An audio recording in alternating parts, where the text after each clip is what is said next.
नमः शिवाय। भोला नमः शिवाय, भोला नमः शिवाय, भोला नमः शिवाय, भोला नमः शिवाय, भोला नमः शिवाय, भोला नमः शिवाय, भोला नमः शिवाय, नमः शिवाय, नमः शिवाय, नमः शिवाय, नमः शिवाय, नमः शिवाय, नमः शिवाय, नमः शिवाय, ओम नमः शिवाय, ओम नमः शिवाय। विश्वनाथ भगवान की जय, महाकालेश्वर भगवान की जय, ओंकारेश्वर भगवान की जय, कुबेरेश्वर महादेव की जय। हर हर महादेव, हर हर महादेव, हर हर महादेव हर। काशी विश्वनाथ, ओगरदानी, त्रिकालदर्शी, कैलाशी, अविनाशी भगवान शिव, जिनकी पुनीत पावन शिव महापुराण की कथा संपूर्ण विश्व के कल्याण हेतु बाबा देवादिदेव महादेव की कृपा से आप और हमको संपूर्ण विश्व के कल्याण हेतु श्रवण करने का सौभाग्य प्राप्त हुआ है। बड़े भाग्यशाली हैं सभी श्रोता भाई बहन जो इस पवित्र पावन शिव महापुराण की कथा का लाभ ले रहे हैं। भगवान शिव, इसमें गुनगुन आवाज आ रही है ना, वो बंद करो, माइक में गुनगुन आवाज आ रही है। भगवान शिव ओगरदानी, त्रिकालदर्शी, कैलाशी, अविनाशी देवादिदेव महादेव भगवान शंकर जो संपूर्ण विश्व का कल्याण करने वाले हैं, संपूर्ण जगत का उद्धार करने वाले हैं, ऐसे भगवान शिव की पवित्र पावन शिव महापुराण की कथा आप और हम सभी छत्तीसगढ़ की इस पवित्र धरा से श्रवण करने के लिए विराजित हैं। 5 दिवसीय यह भगवान शिव की अनुपम, आनंदित भगवान शंकर की अविरल कथा, जो एक संपूर्ण जीवन का एक आनंद करने वाली है। कथा के मुख्य यजमान श्री सीताराम गौरी शंकर जी खंडेलवाल परिवार, राजनांदगांव, श्री चंद्रशेखर पिल्ले, श्रीमती पूर्णिमा जी पिल्ले, श्री अनिल शुक्ला जी, श्रीमती शकुंतला शुक्ला जी, श्री परमेश्वर सिन्हा जी, श्रीमती आशा सिन्हा जी। एक बार सभी यजमान परिवार के लिए जोरदार ताली बजाकर स्वागत, वंदन, अभिनंदन। जिन्होंने इस 72 वर्ष के बाद जो ऐसा सावन पड़ा है, उस श्रावण मित्र अवसर पर यजमान पद ग्रहण किया है। कहीं ना कहीं भगवान देवादिदेव महादेव की कृपा, करुणा, उनकी उदारता जो कहीं पूर्वजों का आशीर्वाद रहा है और पुण्य देवादिदेव महादेव की कृपा से एकीकृत हुआ है, तो ये सभी परिवार यजमान पद ग्रहण करे हैं। छत्तीसगढ़ की इस पवित्र धरा पर ऑनलाइन शिव महापुराण की कथा संपूर्ण छत्तीसगढ़वासी ही नहीं, संपूर्ण विश्व इस कथा का लाभ ले रहा है। कौटि कौटि पुण्य हमारे और आपके प्रबल हुए हैं, जिससे आप और हम सभी मिलकर भगवान शिव की अविरल कथा का लाभ ले रहे हैं। कल 2 अगस्त को पवित्र श्रावण महीने की शिवरात्रि का उत्सव मनाया। करोड़ों भक्तों ने अपने अपने घरों में रहकर भगवान शंकर की पार्थिव लिंग का पूजन किया और पार्थिव लिंग का पूजन कर कर आप और हम सब कृतार्थ हुए। एक छोटा सा पुण्य, एक छोटा सा सत्कर्म यदि हमारे जीवन में हो जाए तो ये मानकर चलें कि कहीं ना कहीं प्रभु कृपा से हम केवल एक कुल को या एक पीढ़ी को नहीं, हमारी 71 पीढ़ियों को पार उतार देते हैं। ऐसा पुण्य हमारे खाते में आ ही जाता है। कहीं शिव कृपा से, हमने पहले भी कथाओं में कहा, कमाया कमाया कमाया, आखिरी में जोड़ा जोड़ा और फिर संसार में ही छोड़ा। उसका भोग हमने नहीं किया, उस भोग से हम वंचित रहे। पर कमाने के बाद यदि कहीं आप और हम कहीं अच्छी जगह पर पहुंच जाएं, अच्छी जगह बैठ जाएं, तो ये समझिए कि ये कहीं हमारे पूर्वजों का, हमारे माता पिता की पुण्याई है। एक आप लोगों ने देखा होगा, जितने भी श्रोता भाई बहन आस्था चैनल पर कथा सुन रहे हैं, फेसबुक यूट्यूब पर कथा श्रवण कर रहे हैं, आप लोगों के स्मरण में होगा कि ऊंट वाले आते हैं, भेड़ वाले आते हैं, भेड़ चराने के लिए आए, ऊंट वाले ऊंट लेकर भेड़ लेकर आए और जंगल में भेड़ चराते हैं।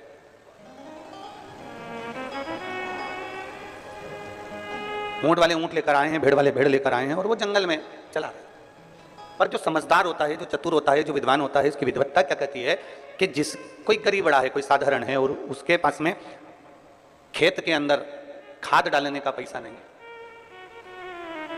उसके पास में खेत में दवाई डालने का पैसा नहीं है, खाद डालने का पैसा नहीं है, तो वो चतुर व्यक्ति क्या करता है कि वो ऊंट वाले से कहता है, भेड़ वाले से कहता है, भैया तुम एक काम करो, ये भेड़ों को हमारे खेत में ठहरा, इन भेड़ों को हमारे खेत में इनको बिठा दो। यदि आप इन भेड़ों को हमारे खेत में बिठा दोगे, इन भेड़ों को हमारे खेत में अगर विराजमान कर दोगे, बिठा दोगे, ये आवाज आ रही ना गुनगुन, ये बंद करो ना।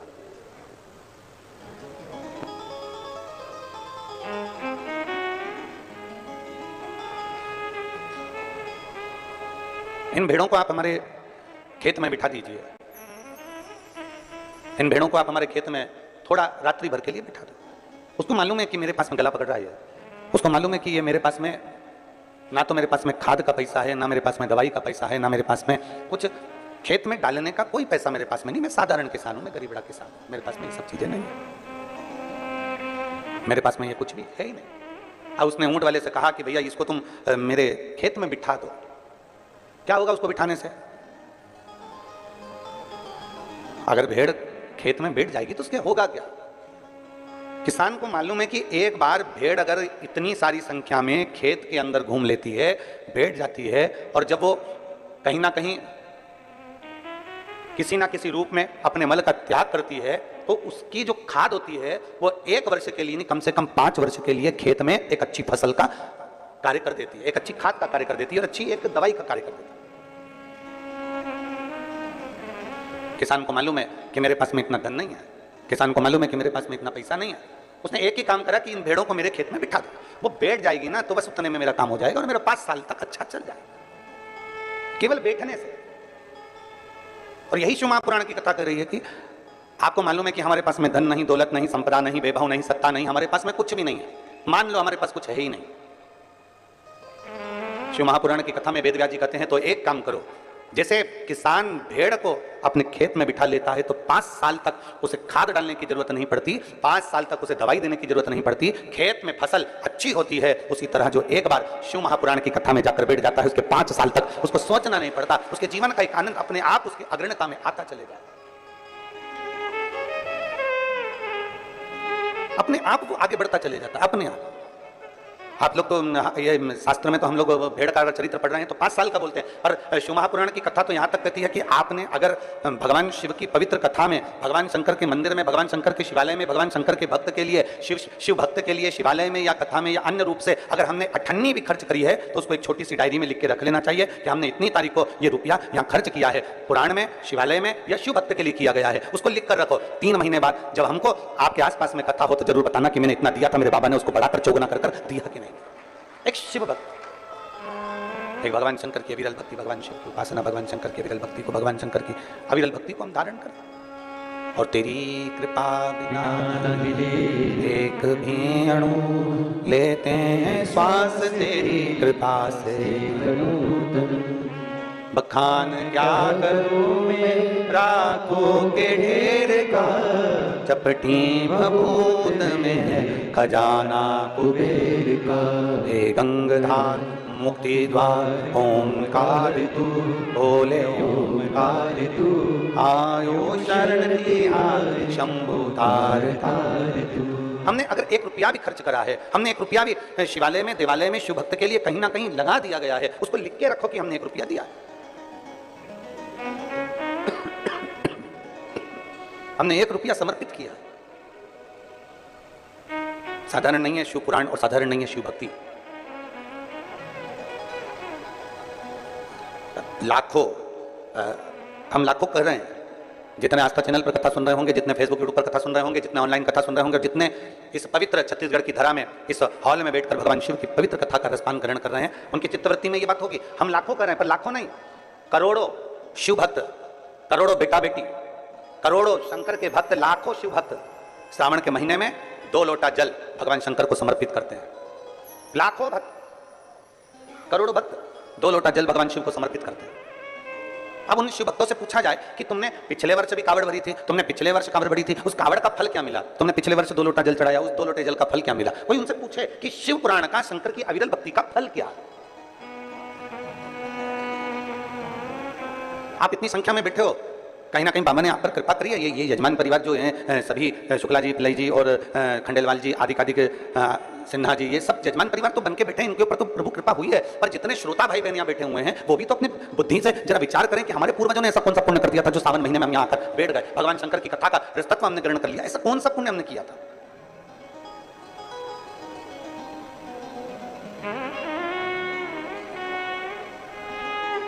ऐसा पुण्य हमने कौन सा किया है? ऐसा सत्कर्म हमने कौन सा किया? ऐसा भजन हमने कौन सा किया? हमने कल कथा में कहा था कि जितने बैठे हो ना, अपने अपने घर जाके नजर उतरवा लेना कि कहीं ना कहीं हमारे पुण्यता है, कहीं ना कहीं हमारी प्रबलता है। और बड़ी वो कहते हैं,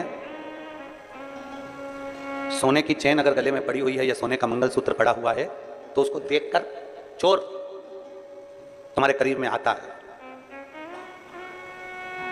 और मान लो सोने की चेन है ही नहीं, सोने का मंगलसूत्र है ही नहीं, रुद्राक्ष धारण कर रखा है या तुलसी की माला पहन रखी है, चोर आएगा बाजू में, उसको मालूम है 5 रुपए की तो बाजार में मिल जाती है, 10 रुपए की तो बाजार में मिल जाती है।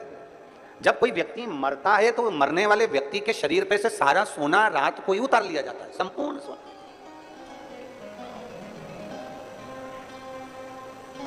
पर उसके गले में अगर रुद्राक्ष पड़ा हो तो, उसके गले में रुद्राक्ष की माला पड़ी हो तो निकालेंगे? अरे जम के तो बोलो जरा, नहीं निकालेंगे। तुलसी की माला पड़ी है तो कोई निकालेगा? नहीं। क्या कहेंगे? बहू से भी माँ रोते रोते, रहने दे, वो माला उनके गले में रहने दे, वो तुलसी की है, वो रुद्राक्ष की है, पड़े रहने दे, वो तुलसी की माला है, वो रुद्राक्ष की माला पड़े। क्यों? क्योंकि उसको मालूम है कि ये तुलसी की माला, ये रुद्राक्ष की माला, ये पड़े रहने दे, ये किसी इसकी भले कीमत नहीं है। सोना निकाल लो, अंगूठी निकाल लो, चेन निकाल लो, दादी के कानों में अगर बुंदा लगा है तो बुंदा निकाल लो, मुर्की लगी है तो मुर्की निकाल लो, लौंग नथ पहनी है अच्छी बड़ी सारी तो नथ निकाल लो, ये सब कुछ निकाल लिया जाएगा। हाथ की अंगूठी हो, पाँव का हो, हाथ का तगड़ी हो, कमर कस हो, जो कुछ होगा सारा निकाल लिया जाएगा। और वहीं अगर तुलसी की माला है, वहीं अगर रुद्राक्ष की माला है और वो पड़ी हुई है तो कोई नहीं निकालेगा। और ये समझने वाला विषय है कि भले वो ना निकाली जाए, सब कुछ निकाल लिया जाए, और वो अगर तुलसी और रुद्राक्ष की माला हमारे गले में पड़ी हुई है तो ये तुलसी और रुद्राक्ष का मन का हमें ना जाने कितने कितने नरकों से बाहर निकालते हुए परमात्मा की शरणागति प्रदान करा दे। कितने नरकों से निकालता हूं। और मैंने तेरे ही भरोसे बाबा, तेरे ही भरोसे हवा बिच उड़नी जावांगी बाबा, डोर हको छड़ी ना मैं कटी जावांगी, भोले मैं तेरी पतंग, शंभू मैं तेरी पतंग, हवा बिच उड़ती जावांगी बाबा, डोर हको छड़ी ना मैं कटी जावांगी। एक तुलसी की माला, एक रुद्राक्ष हमारे जीवन को सुख प्रदान कर देता है, हमारे जीवन को आनंदता प्रदान कर देता है। एक बेलपत्र हमारे जीवन को सुख प्रदान कर देता है। हम शंकर भगवान का 1 लोटा जल समर्पित करते हैं, शिव की भक्ति करते हैं, शंकर को 1 लोटा जल चढ़ाते हैं, वो हमें कितना फल देती है, कितना फल देती है। एक कथा आती है, बड़ी सुंदर प्रसंग है, जरा स्मरण करिएगा सभी, जितने चैनल पर कथा सुन रहे हैं, जितने ऑनलाइन कथा सुन रहे हैं, सब अपनी चित्तवृत्ति में रखिएगा इस कथा। एक राजकन्या थी, बड़ी सुंदर थी, बड़ी सुंदर। और राजकन्या इतनी सुंदर, इतनी बढ़िया, इतनी सुंदर, इतनी सुंदर, वो राजकन्या इतनी सुंदर कि उसको देखकर देवता भी आकर्षित हो जाते। इतनी सुंदर राजकन्या, इतनी सुंदर। अब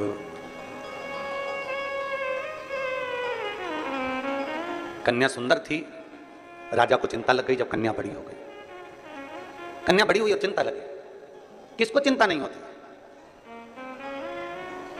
और आज के जमाने में हम तो निवेदन करना चाहेंगे, बेटों की शादी की चिंता करो, बेटियों की शादी की मत करो। क्यों? क्योंकि बेटी इतनी मेहनत कर लेती है, इतनी लगनता से काम कर लेती है कि बेटी के लिए तो ढेरों संबंध आना चालू हो जाते हैं। उसकी लगनता, उसकी मेहनत उसको आगे बढ़ा देती है। और बेटों की चिंता इसलिए करना जरूरी होती है कि पिता अपने बेटे को काम पर लगा देता है, जा दुकान देख ले, जा व्यापार देख ले, जा ये कर ले, जा वो कर ले। करता वो भी है मेहनत, ऐसा नहीं कि मेहनत नहीं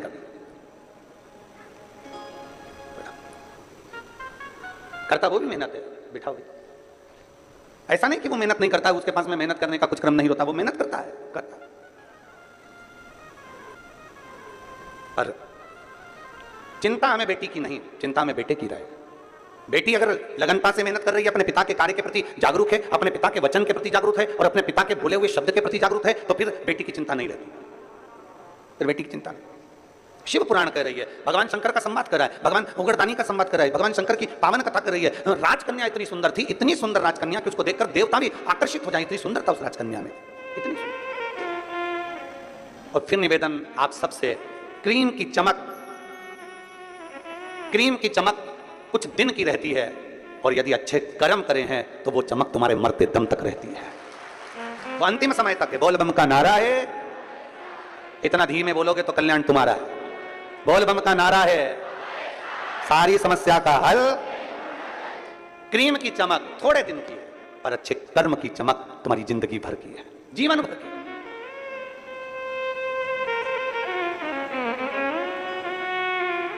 अभी हम कल देख रहे थे कि वो शुक्ला जी आप है, आप कल हम देख रहे थे भजन में, आपको धर्मपत्नी का तो नहीं कर रहे, पर आपको हम कर रहे हैं। जब भजन चल रहा था, आपको किसी से मतलब नहीं था, पर आपका नृत्य शंकर को रिझाने के लिए ऐसा जोरदार कमर से आनंद लेते हुए नाच रहे थे कि हमारा भी मन कर रहा था कि हम भी नीचे उतर कर आपके साथ आ जाए। इतनी भोलेपन से, इतनी सहजता से। और अवस्था देखो क्या कितनी होगी, कितने साल के हो, है 66। नजर उतरवा लेना, प्रणाम। आ जाइए, महाराज जी को लिया 2 मिनट माला पहना दो। एक सहजता का भाव, एक सरलता का भाव, एक नम्रता का भाव, एक विनम्रता का भाव। और जब अपने भीतर की सरलता होती है ना, अपने भीतर का जब भोलापन होता है, अपने भीतर की जब सहजता होती है ना, तो शिव पुराण कहती है शंकर भगवान को जितना जल प्रिय नहीं, जितना दूध प्रिय नहीं, जितना पंचामृत प्रिय नहीं, जितना सामग्री बेलपत्र प्रिय नहीं, जितनी कोई वस्तु प्रिय नहीं, शिव जी कहते हैं मुझे सबसे ज्यादा व्यक्ति का भोला।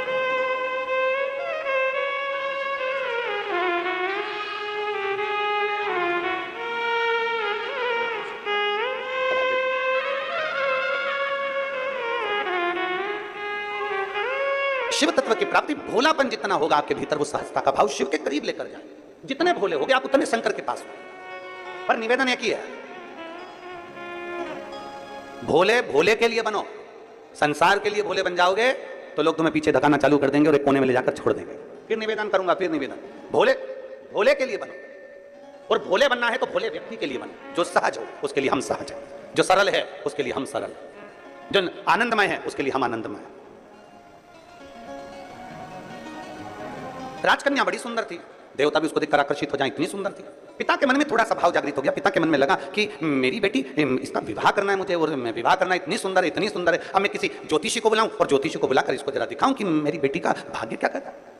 और अगर मैं हर कोई ज्योतिषी को बुलाऊं तो वो श्रेष्ठता नहीं है, इसलिए उस पिता ने अपने राज पुरोहित को बुलाया, अपने राज्य के पुरोहित को बुलाया, अपने कुल गुरु को बुलाया और राज पुरोहित को बुलाकर कहा कि राज पुरोहित जी, मेरी बेटी का मुझे विवाह करना है, आकर उसका भाग्य देख लीजिए और उसका भाग्य बता दीजिए। और बेटी, राजकन्या का एक नियम सबसे प्रबल था, सबसे प्रबल नियम था राजकन्या का कि वो शंकर के मंदिर के पुष्प को उठाकर उन्हीं पुष्प की माला बनाकर, उन्हीं पुष्प का श्रृंगार बनाकर शंकर को पिना देती थी, शिवलिंग का श्रृंगार करती थी उसी पुष्प से।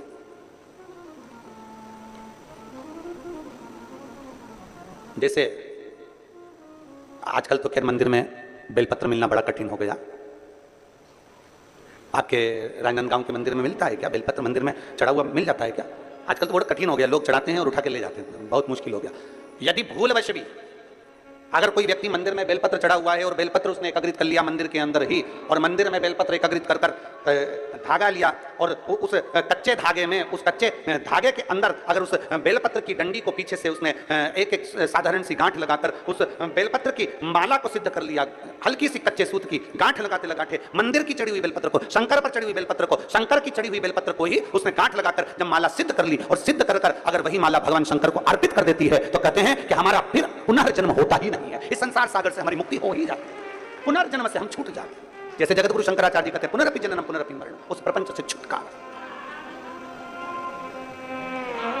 अब कई लोग ऐसे होते हैं कि वो पत्ती में छेद कर देते हैं, नहीं। शिव महापुराण की कथा कहती है चाहे बेलपत्र हो चाहे तुलसी पत्र हो, चाहे बेलपत्र हो चाहे तुलसी पत्र हो, इन दोनों पत्ती के अंदर सुई को नहीं पिरोना चाहिए। बेलपत्र के अंदर भी सुई को नहीं डाला जाता और तुलसी पत्र के अंदर भी सुई को नहीं डाला जाता, दोनों पत्र में। हाँ, कच्चे धागे से आप उसमें डंडी में काट लगाकर भगवान शंकर को माला धारण कर सकते हो, पर कौन सी बेलपत्र? फिर से बोलो जरा जम के, कौन सी बेलपत्र? जम के आवाज आना चाहिए। जो शंकर भगवान पर चढ़ी हुई है वही बेल धोया, माला सिद्ध करी और वही माला मेरे देवाधिदेव महादेव को समर्पित कर दी, वही माला।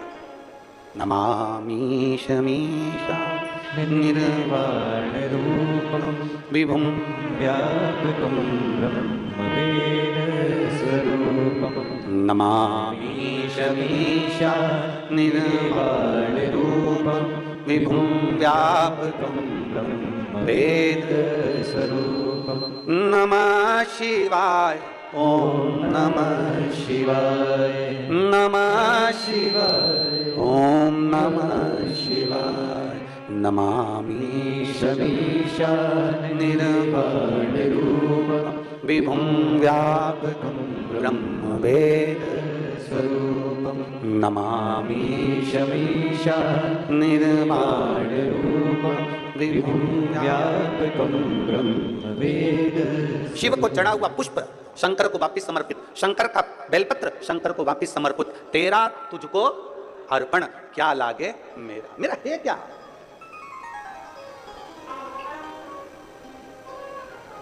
अब एक व्यक्ति पत्र लिखा भिलाई में, उसने एक पत्र में बात लिखी कि गुरुजी आप कहते हो शंकर का चढ़ा फूल चढ़ा दो शंकर जी को, शंकर की चढ़ी बेलपत्र चढ़ा दो शंकर जी को, तो ये तो झूठा हो जाता है, ये तो बेकार हो जाता है। हम उस बच्चे से कहना चाहते हैं, अगर वो कथा सुन रहा होगा ऑनलाइन तो उसकी चित्तवृत्ति में यह बात होगी। दुर्ग का वो बेटा है, अगर उसने बात कथा सुन रहा होगा तो उसके स्मरण में होगा कि आप कह रहे हो कि बेलपत्र झूठा हो गया, शंकर भगवान को चढ़ा फूल झूठा हो गया और वापिस शंकर भगवान को दे दिया। तो हम पूछे अच्छा भगवान ने लिया क्या? दूध, वो भी गाय के बछड़े का झूठा है। दूध निकालने वाला एक एक वाला एक एक किसान जानता है, पहले बछड़े को छोड़ा जाता है, दूध जब नीचे आता है तब वो निकालता है। बछड़ा अपना मुंह लगा देता है, झूठा दूध निकाला गया है। जल मछली ने झूठा करा, फूल भौरे ने झूठा करा। और जब मेरा भोलेनाथ झूठा जल स्वीकार कर सकता है, झूठा फूल स्वीकार कर सकता है, झूठा दूध स्वीकार कर सकता है, तो अपन कौन से सत्यवान है? अपन भी तो झूठे हैं। तो जरा विचार करो कि वो झूठा पुष्प, झूठा दूध, झूठा जल स्वीकार कर सकता है, तो मेरा शंकर अपन जैसे झूठे को भी स्वीकार कर सकता है। वो सरल है, सहज है, आनंद है।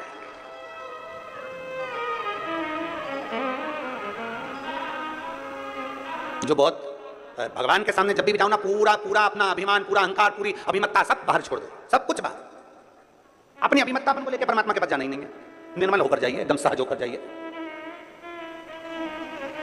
आप ऑफिसर अपनी जगह पर, आप मिनिस्टर अपनी जगह पर, आपका पद, आपका धन, आपकी दौलत अपनी जगह पर शिव के सामने सब शून्य है, शंकर के सामने सब शून्य है।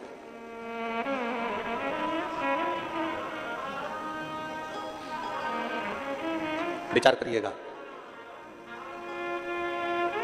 बच्चा कहता है कि सब ये झूठा, हम कहते हैं झूठा नहीं, भगवान उसको स्वीकार करता है। एक शंकर पर चढ़ी हुई बेलपत्र 5, 7, 8, 15, 20 मिल भी गई और उसकी अपने माला तैयार करके शिव को समर्पित भी कर दी, तो ये श्रेष्ठता है उसमें। राजकन्या इतनी सुंदर थी, उसका एक काम था, बाल्यवस्था से 4 वर्ष की जब राजकन्या थी तब उसने अपने कहीं सखी के, कहीं सहेली से सीख लिया था कि मंदिर में पुष्प पड़ा है, उससे श्रृंगार कर दिया, रंगोली बना दी, वही फूल से भगवान की जलाधारी का श्रृंगार कर दिया, वही पुष्प से शिव का श्रृंगार कर दिया। राजकन्या धीरे धीरे धीरे धीरे बड़ी होती चली गई, कन्या बड़ी हो गई, कन्या बड़ी हो गई, मंदिर में जाती, श्रृंगार करती, भगवान का सेवा करती। पिता को चिंता लग गई कि मैं अपनी कन्या का विवाह किससे करूं, इसको किसको समर्पित करा जाए, किसको दिया जाए। और फिर निवेदन है, राजा जनक जैसी चतुरता लाकर रखना अपनी बुद्धि में। बेटी का विवाह करने से पहले राजा जनक जैसी विद्वत्ता लेकर आओ। राजा जनक ने एक संकल्प किया था, मेरी बेटी का विवाह मैं उसी के साथ करूंगा जो धनुष को उठाएगा, चढ़ाएगा, मैं बेटी उसको ब्याह दूंगा। राजा जनक जी ने ऐसा विचार क्यों किया? क्योंकि राजा जनक की बेटी माता जानकी जी जब 4 वर्ष की थी तब राजा जनक जी ने अपने सेवकों से कहा था, धनुष के नीचे का भाग लीप कराओ, पोंछ कराओ, आज मुझे पूजन करने आना है। सेवक गए, धनुष को 10-10 हजार सेवकों ने उठाया पर धनुष उठा नहीं। सेवक वापिस आ गए, सीता जी खेल रही थी। 4 वर्ष की सीता जी को देखकर कहा, सेवकों ने तुरंत कहा, जानकी जी पिताजी आए तो कह देना हमने धनुष के आसपास का लीप दिया पर धनुष हमसे नहीं उठा, इसलिए उसके नीचे हम गोबर से नहीं लीप पाए। आप कह दोगी ना? सीता जी ने कहा, क्या काका तुमसे धनुष नहीं उठा, चलो मैं उठाती हूं, तुम लीप देना। सीता जी गई, 4 वर्ष की माता जानकी जी ने अपने उल्टे हाथ से धनुष को उठा लिया, सीधे हाथ में गोबर लेकर लीप दिया और धनुष को रख दिया। जनक जी जब पूजन करने के लिए आए जनक जी जब पूजन करने के लिए आए तो जनक जी ने देखा कि आज धनुष के नीचे का भाग पहली बार लिपा हुआ है, ये किसने लिप दिया? सबने कहा जानकी जी ने लिपा। जानकी, 4 साल की जानकी, बुलाओ सीता को। जानकी को बुलाया, जानकी बेटा तूने ये धनुष कैसे उठा लिया? उसने कहा पिताजी बिल्कुल सरल था, उल्टे हाथ से सीता जी ने अपने पिताजी के सामने धनुष उठाया, गोबर लिया और लीप के बताकर धनुष को रख दिया। जनक जी ने विचार कर लिया, मेरी बेटी अगर उल्टे हाथ से धनुष उठा सकती है तो इसका पति वो होगा जो धनुष को उठाएगा, चढ़ाएगा, तोड़ देगा, मैं बेटी उसके साथ बिहा दूंगा। Rakis for your baby brother, delivered in 10 minutes. अर्थात जनक जी जैसी विद्वत्ता लेकर आना है। अपनी बेटी विद्वान है तो उससे दुगना विद्वान उसका बर होना चाहिए। अपनी बेटी ज्ञानवान है तो उससे दुगना ज्ञानवान उसका बर होना चाहिए। अपनी बेटी चतुर है तो उससे चतुर उसका बर होना चाहिए। अपनी बेटी सुंदर है तो उससे सुंदर उसका बर होना चाहिए। अपनी बेटी बुद्धि विवेक में प्रबल है तो बुद्धि विवेक में प्रबल उसका बर होना चाहिए। हम क्या देख लेते हैं? एक पेट्रोल पंप देख लो, गाड़ी देख लो, बंगला देख लो, ये देख लो, वो देख लो और बेटी का विवाह कर दो। क्या मतलब? अगर तुम्हारी बेटी में विद्वत्ता है और भगवान ने उसको अगर लायक बनाया है तो 4 पेट्रोल पंप खड़े करने की जवाबदारी भी तुम्हारी बेटी रखती है, उसका दम रखती है।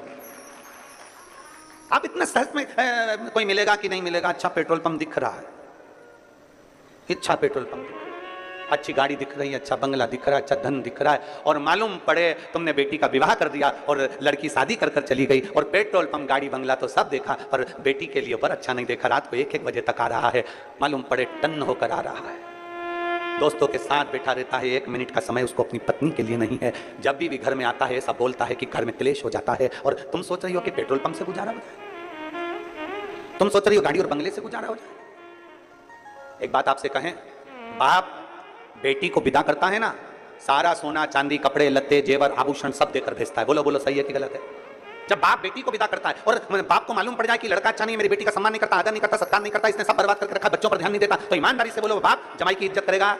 अरे बोलो तो रे, करेगा इज्जत? नहीं करेगा। क्यों नहीं करेगा? क्योंकि मैंने अपनी बेटी को इतना देकर भेजा, बेटी को मैंने सम्मानजनक कर भेजा और मेरे जमाई ने इसकी इज्जत नहीं करी, इसलिए फिर दूसरी बार बाप जमाई का एक बार आदर करेगा, सम्मान करेगा, फिर दूसरी बार आदर नहीं करेगा, सम्मान नहीं करेगा, क्योंकि मैंने देकर भेजा था और इसने आदर नहीं करा। उसी तरह परमात्मा है, परमात्मा ने आंख नाक कान पूरा शरीर देकर भेजा, पूरा शरीर दिया, अच्छे से अच्छा दिया। उस बाप ने पृथ्वी पर भेजने से पहले परमात्मा ने अपने को अच्छा बनाकर भेजा और हम आए पृथ्वी पर और मालूम पड़े काम क्रोध लोभ मोह आसक्ति तृष्णा झूठ प्रपंच क्रोध, दिन भर गुस्सा गुस्सा गुस्सा चिड़चिड़ चिड़चिड़ चिड़चिड़, दिन भर अपशब्द करना, निंदा करना, बुराई करना, दिन भर उसमें लगा दिया, दिन भर उसमें लगा दिया। भगवान ने सोचा अब तुझे आ तो एक बार तुझे दे दिया, अब की बार दूसरी बार जन्म नहीं दूंगा, बनाऊंगा तो तुझे वही राजनांदगांव में भेजूंगा, पर कुत्ता बना के भेजूंगा, तो चिंता मत कर। स्वान बनाकर भेजूंगा पर इंसान बना के नहीं भेजूंगा, क्योंकि तूने इसकी कीमत नहीं समझी। ये शरीर तुझे दिया था, 5 कर्मेंद्रिय 5 ज्ञानेंद्रिय और एक मन रूपी शरीर देकर भेजा था, पर तूने इसको संभाला नहीं, उसको जाना नहीं। इतनी अच्छी बेटी दी थी पर तूने उसकी इज्जत नहीं करी, इतनी अच्छी बेटी दी थी इसकी इज्जत नहीं करी, इसको सोना बनाकर भेजा, आंख नाक कान सब बनाकर भेजा। करोड़पति बेटी दी, 1-1 किडनी 5-5 लाख की दी, करोड़पति बनाकर भेजा, लाखों का सामान देकर भेजा, पर तूने इसकी इज्जत नहीं करी, तो अगली बार तुझे ये दूंगा नहीं, बनाऊंगा पर तुझे डेस डेस डेस बनाओ। कितनी मेहनत से बेटी की शादी करने से पहले जनक जी की कथा का स्मरण करिएगा, बेटी का विवाह करने से पहले जनक जी की कथा का स्मरण करिएगा कि बेटी समझदार है तो उससे दुगना समझदार उसका बर होना चाहिए। गाड़ी बंगला पेट्रोल पंप जमीन जायदाद नहीं देखना, सबसे पहले देखो कि जिस लड़के के साथ बेटी बिहार है वो लड़का आपकी बेटी की इज्जत करेगा कि नहीं करेगा, आपकी बेटी का सम्मान करेगा कि नहीं करेगा। मालूम पड़े धन तो बहुत है पर क्या करे, क्या पेट्रोल पंप की पेट्रोल को खाएगी, ये गाड़ी बंगले को मुख मिलेगी? नहीं।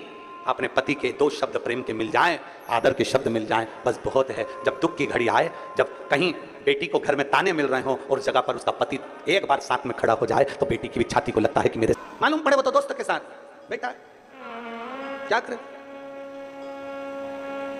राजकन्या की शादी करना बड़ी सुंदर है पर शंकर जी से वो तो स्नेह कर बैठी है, शिव जी की पूजन करती है, शंकर भगवान का भजन करती है, शंकर जी की प्रीति रखती है, शिव जी का श्रृंगार करती है, शंकर भगवान का अनुमोदन करती है। अब शंकर भगवान का अनुमोदन कर रही है, शंकर भगवान की प्रीति कर रही है, शिव जी से आराधना कर बैठी। तो अब जरा विचार करिएगा। राजपुरोहित को बुलाया गया और राजपुरोहित को बुलाकर कहा गया, राजपुरोहित जी आइए और मेरी बेटी का भाग्य देखकर बताओ कि इसकी किस्मत क्या कहती है। किस्मत क्या कहती है? राजपुरोहित अपने एक नगर में गांव में कहीं गुरुकुल चला रहे थे। राजपुरोहित बच्चों को पढ़ा रहे थे, बच्चों को पढ़ा रहे, गुरुकुल चला रहे हैं। उनके घर में बहुत सारे विद्यालय में बच्चे पढ़ रहे हैं और राजपुरोहित ने आज बच्चों में से कह दिया कि सुनो, मैं अपने राजा के यहाँ जा रहा हूं क्योंकि राजा ने मुझे बुलाया उसकी बेटी के स्वयंवर के लिए, उसकी बेटी की शादी के लिए मुझे जाना होगा। राजपुरोहित आज अपना राज्य का सारा स्कूल का जो भी कार्य था वो बंद कर विद्यालय का गुरुकुल का आश्रम से सीधे राजा के भवन में पहुंच गए। राजा के भवन बेटी लगी थी शंकर की आराधना में। नमामि निर्वाण रूपम विभुं व्यापकं ब्रह्मवेदस्वरूपं नमः शिवाय ओम नमः शिवाय नमः शिवाय ओम नमः शिवाय नमामि निर्वाण रूपम विभुं व्यापकं ब्रह्म वेद स्वरूपं नमः शिवाय ओम नमः शिवाय नमः शिवाय ओम नमः शिवाय। लगी बेटी भगवान शंकर की आराधना, श्रृंगार बना रही है, शिव के मंदिर को सजा रही है, शंकर के शिवलिंग को सजा रही है, भगवान शंकर का श्रृंगार कर रही है, शिव का श्रृंगार। शिवलिंग पर शंकर भगवान के शिवलिंग में 3 जगह ऐसी है जहां पर पुष्प या इत्र या बेलपत्र या सुगंधित पदार्थ भगवान शंकर को समर्पित करा जाता है तो रोग से निवारण होता जाता है। 3 स्थान समझेंगे। ये शिवलिंग, जलाधारी अशोक सुंदरी का स्थान मध्य में, इधर गणेश का स्थान, इधर षडानंद कार्तिकेय का स्थान। 3 स्थान है जहां पर बन सके। अगर आपको लगता है कि मैं जांच कराने के लिए डॉक्टर के पास जा रही हूं, डॉक्टर ने बोला है कि कोई बड़ी बीमारी तुमको लगती है तो जांच कराने जाओ, डॉक्टर बोले जांच कराओ, जितनी रिपोर्ट आना चाहती आए, पर उससे पहले अगर 3 जगह पर इत्र समर्पित कर दिया जाए, इत्र हो या सुगंधित कोई पुष्प हो, इत्र या सुगंधित पुष्प, 3 स्थान पर अगर इत्र समर्पित किया जाए तो वो स्थान, और इत्र समर्पित कर आप जाओ फिर जांच कराओ, मना नहीं, पर 3 स्थान बताएगा। पहला स्थान अशोक सुंदरी और भगवान शंकर का जो शिवलिंग रखा है उसके बीच में जो अशोक सुंदरी और शंकर भगवान के शिवलिंग के बीच में एक जगह खाली पड़ी रहती है, अशोक सुंदरी का स्थान पूर्ण होगा, शिवलिंग होगा, उसके बीच में एक स्थान खाली होता है। उस स्थान पर अगर जिस समय पर भगवान शंकर के जिस अशोक सुंदरी और शिवलिंग के बीच में जो स्थान है वहां पर अगर इत्र लगाया जाए, दूसरे नंबर पर शिवलिंग के ऊपर से लेकर नीचे के मध्य भाग में, जहां मध्य भाग है ये शिवलिंग, ये नीचे का भाग, और मध्य भाग में अगर इत्र लगाया जाए, और तीसरा भगवान शंकर का जो जल नीचे की ओर गिरता है, जहां जो पट्टी रहती है पानी नीचे आने की, उस पट्टी पर अगर इत्र लगाया जाए, ये 3 स्थान इत्र लगाने के होते हैं। अगर वहां लगाया जाए तो कैसा भी रोग हो आपकी जांच अच्छी ही आएगी, बेकार नहीं आ सकती। आप कितने ही करा लें उसको। एक शंकर भगवान के शिवलिंग का 3 जगह पर इत्र या 3 जगह पर सुगंधित पुष्प लगाया जाए। अब जब आप लोग अभिषेक करने बैठते हैं या पूजन करने बैठते हैं या शंकर जी के मंदिर जाते होंगे, कौन कौन जाता है शिवालय? सभी लोग जाते हो? बोलो हर हर महादेव। शिवालय जाते हो तो शिवालय में जाकर जब आप इत्र चढ़ाते हो भगवान पर, यहाँ इत्र लगाया आपने, फिर यहाँ पर भी लगा देते हो, यहाँ पर भी लगा देते हो, यहाँ पर भी लगा देते हो, सब दूर इत्र लगा देते हो। जो समझदार होता है ना वो सभी दूर इत्र लगा देता है। कई ऐसे रहते हैं जरा सा इत्र लिया और रुई में लेके एक जगह पर रख दिया, फूल में लेके एक जगह पर रख दिया, पर पूर्ण जगह पर इत्र लगा दो, बाबा के पूर्ण स्वरूप पर इत्र लगा दो। आपको नहीं मालूम है ना, यहाँ आपको नहीं मालूम कि 3 जगह कौन सी है, तो आप पूर्ण स्वरूप इत्र लगा दीजिए, पूर्ण स्वरूप। वेद मंत्र में त्र्यंबकेश्वर का बाबा का मंत्र,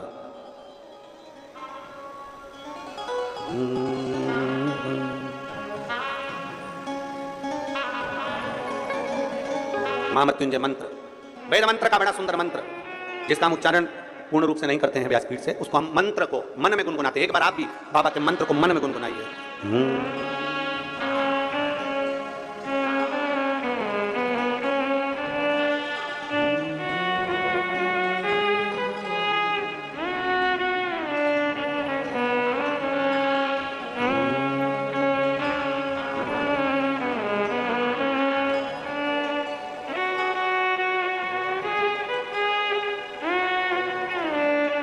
भगवान शिव का त्र्यंबक मंत्र का स्मरण करें, और नहीं कर सकते तो पंचाक्षर करें नमः शिवाय, नहीं कर सकते षडाक्षर करें ओम नमः शिवाय, नहीं कर सकते तो श्री शिवाय नमस्तुभ्यम का स्मरण करें। आपको नहीं ज्ञात 3 जगह का वर्णन, यहां तक शिव कथा कहती है।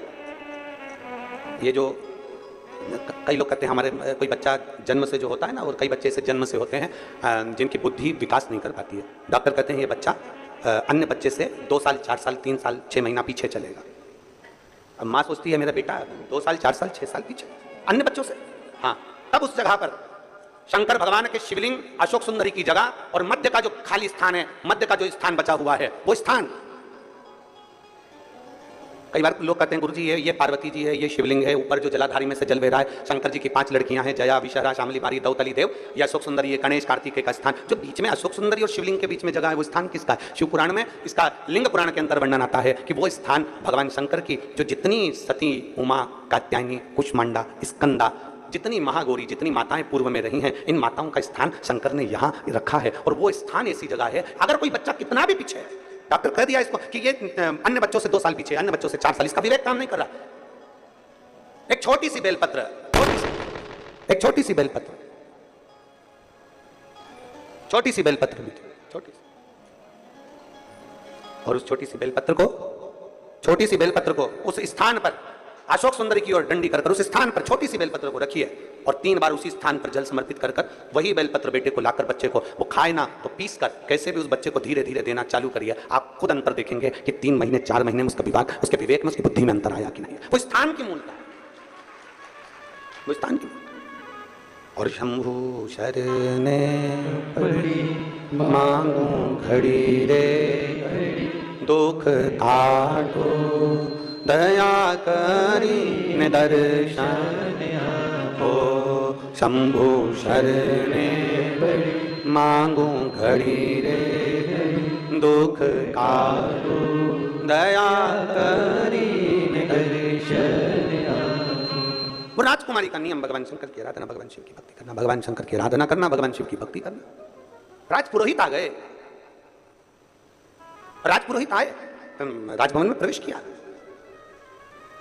राजपुरोहित ने राजभवन में प्रवेश किया तो राजा ने उनका आदर करा, सम्मान करा, सत्कार करा, क्योंकि राजपुरोहित प्रणाम करना जरूरी है। कोई विद्वत जन आए, कोई संत साधु आए, कोई गुरुजन आए, कोई महात्मा आए, कोई संत आए, ये आपके और हमारे भी मन में होना चाहिए कि हम उसको नमन करें, प्रणाम करें, उसका सत्कार करें, प्रणाम करें। और केवल इनसे ही मतलब नहीं, घर का बुजुर्ग भी आए, घर का बड़ा भी आए, माता पिता भी आए, कोई बुजुर्ग आ गया तो उसका भी आदर, उसका आदर सत्कार।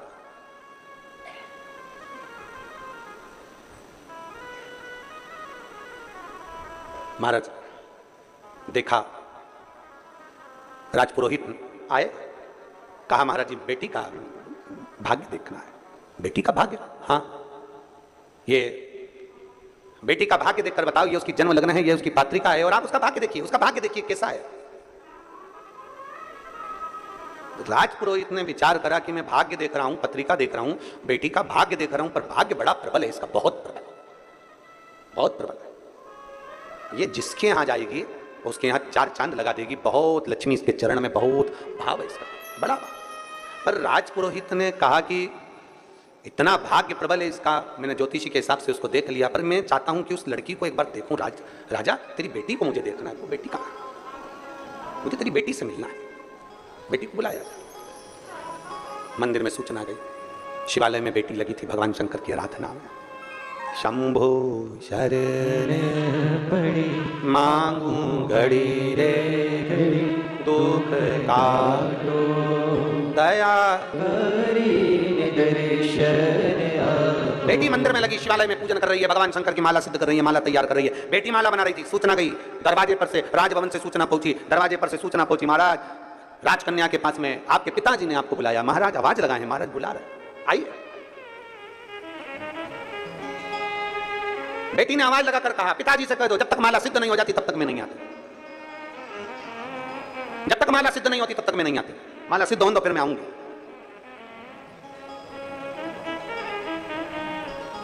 देवदी महादेव का श्रृंगार कर रही है, माला सिद्ध कर रही है। फिर निवेदन मेरी जीजियों से, मेरे जीजाओं से, मेरी बेटियों से, मेरे बेटाओं से, मेरी माताओं से, फिर निवेदन राष्ट्र के सारे श्रोता भाई बहनों से निवेदन है, शंकर के मंदिर जाने का तुम्हारा नियम है ना, कितना भी काम पड़ा रहे, शंकर के मंदिर जाने के नियम को तोड़ना मत, जाते रहो, उसके दरवाजे पर पहुंचते रहो। शिव मंदिर जाने के नियम को प्रबल कर लो, पक्का करो एक नियम। जब तुम्हारा नियम पक्का हो जाएगा तो अपने आप सब कार्य हो जाएगा। क्या नियम हमारे कार्य को प्रबल बना सकता? क्यों नहीं बना सकता? एक व्यक्ति ने सुन लिया कि कोई नियम लेना चाहिए, एक गुरुजी ने कह दिया नियम ले, कोई सा भी नियम ले, पर ले, तो उस व्यक्ति ने नियम ले लिया कि मेरे पास में कुमार रहता है, मैं सुबह से कुमार का मुंह देखूंगा। घड़ा बनाने वाला कुमार, मिट्टी के बर्तन बनाने वाला कुमार, उसका मैं मुंह देखूंगा। नियम ले कोई सा भी, उसने नियम ले लिया, जब तक मिट्टी के बर्तन बनाने वाले कुमार का मेरे पड़ोसी का मुंह नहीं देख लूं तब तक मैं खाना नहीं खाऊंगा। नियम लिया। अब रोज नियम से कुमार का मुंह देखता। एक दिन 8 महीने 15 महीने निकल गया, 8-15 महीने निकलने के बाद 1 साल पूरा निकल गया, कुमार का मुंह देखते देखते देखते मुख निकलने समय निकल गया। एक दिन कुमार कहीं चले गया और वो दिखा ही नहीं, 2 बार 3 बार देखा, दिखा ही नहीं, रोटी कैसे खाऊं, भूख लग रही उसको। इसने कुमार के घर गया, उसकी पत्नी से पूछा क्यों तुम्हारा पति कहाँ गया? तो कहे वो मिट्टी लेने गए हैं बर्तन बनाने के लिए। कहाँ गए? वो दूसरे गांव में। वो ढूंढता ढूंढता उस गांव में चले गया। आज कुमार का भाग्य ऐसा था कि वो मिट्टी खोद रहा था, उसमें उसको